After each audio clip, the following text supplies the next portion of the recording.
বন্ধুরা এতদিন আমরা অ্যাক্টিভ ভয়েস থেকে প্যাসিভ ভয়েস করার নিয়ম শিখেছি। আজকে প্যাসিভ ভয়েস থেকে অ্যাক্টিভ ভয়েস করার নিয়ম শিখব, সাথে কিছু ইম্পর্ট্যান্ট এক্সাম্পল আলোচনা করব যেগুলো পরীক্ষায় ঘুরে ফিরে আসে। তোমাদের অবশ্যই রেডি রাখতে হবে। তা চলো শুরু করি।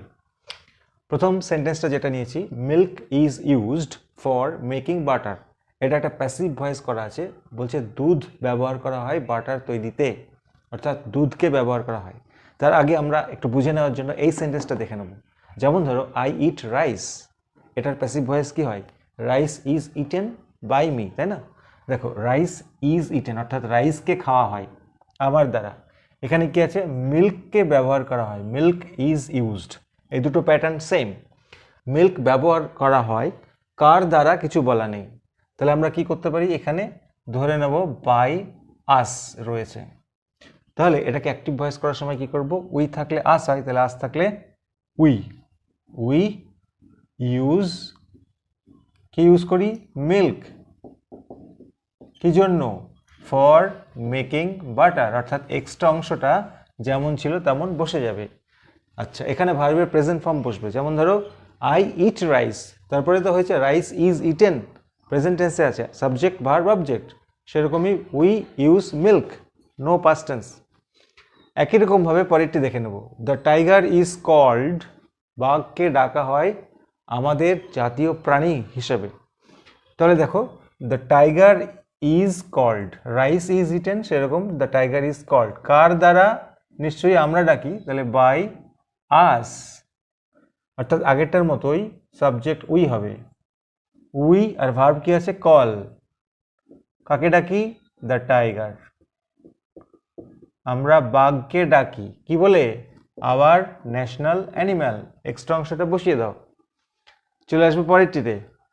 English is spoken all over the world, ইংরেজি বলা হয় সারা পৃথিবী জুড়ে। তাহলে কাকে বলা হয়? ইংলিশকে বলা হয়। ইংলিশ ইজ স্পোকেন, তার মানে কারা বলে? মানুষ বলে। এখানে আমরা কি করব? বাই পিপল, মানুষজন বলে থাকে। তাহলে এক্ষেত্রে আমরা কি করব? পিপলটাকে আগে আনবো। পিপল, তারপরে ভার্ব বসবে স্পিক। কি বলে? ইংলিশ।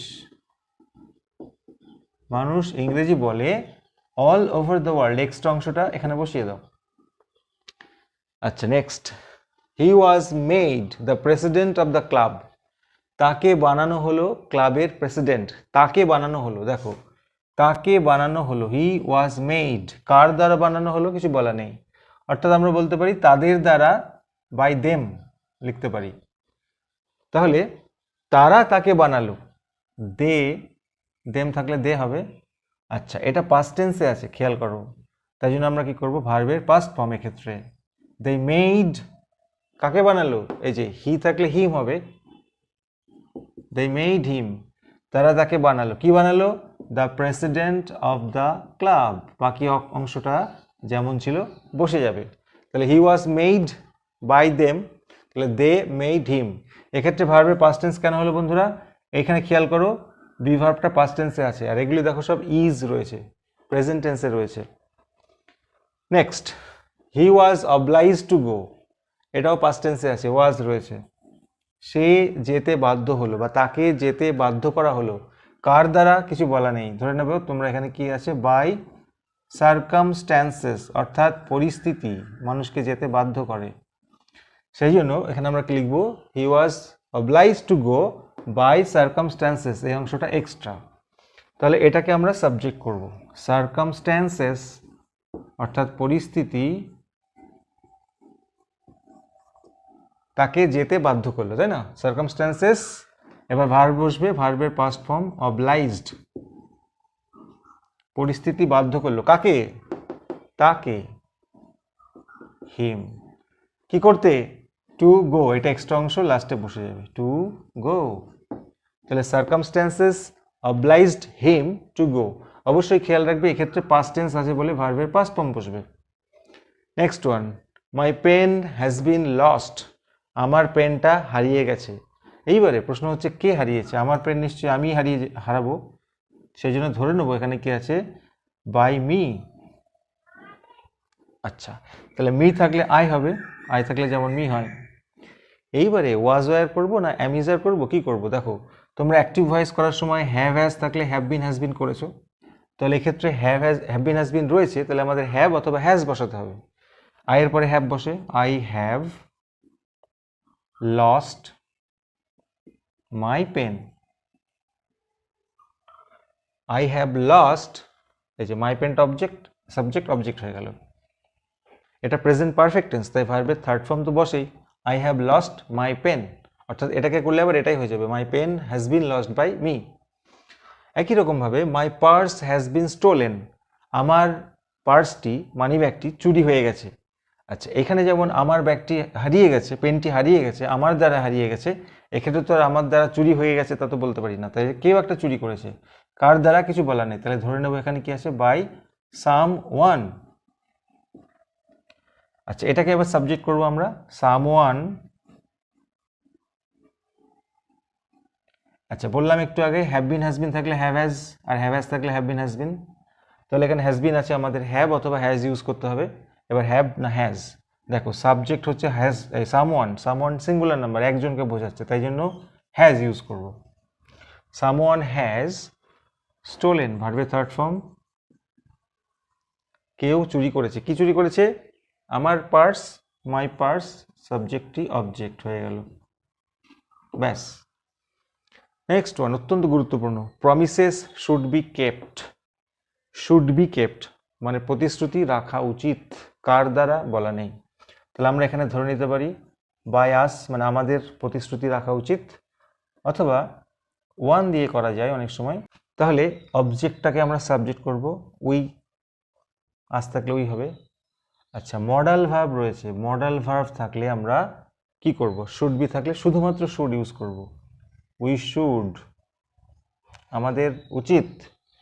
তারপরে ভার্বের প্রেজেন্ট ফর্ম কিপ,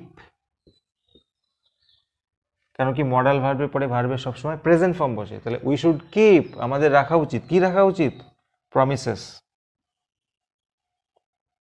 বা আওয়ার প্রমিসেসও করা যায়, we should keep our promises বা শুধু প্রমিসেস।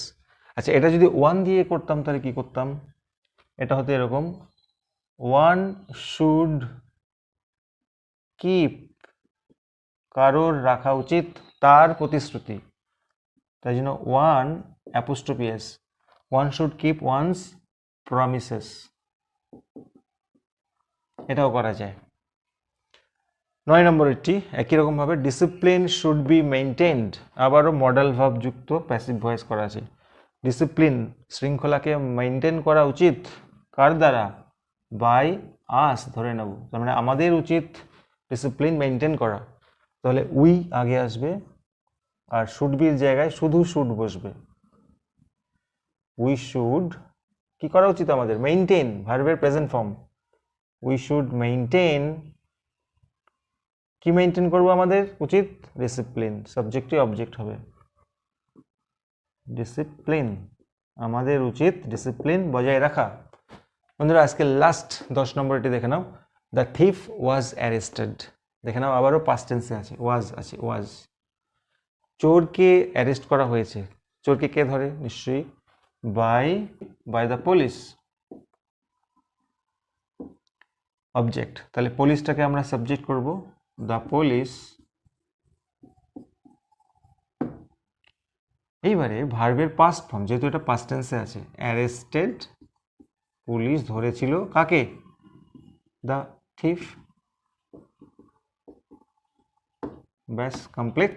বন্ধুরা, অত্যন্ত গুরুত্বপূর্ণ এই 5 সেন্সগুলি তোমরা অবশ্যই আগে থেকে তৈরি করে যাবে, তাহলে পরীক্ষার সময় যদি আসে অনায়াসে করতে পারবে। ভিডিওটি ভালো লাগলে অবশ্যই লাইক দিও, আর চ্যানেলে নতুন হলে সাবস্ক্রাইব করতে ভুলো না। পরবর্তীতে তোমাদের জন্য সুন্দর সুন্দর ভিডিও, প্রয়োজনীয় ভিডিও আনতে চলেছি। থ্যাংক ইউ সো মাচ, দেখা হবে নেক্সট ভিডিওতে।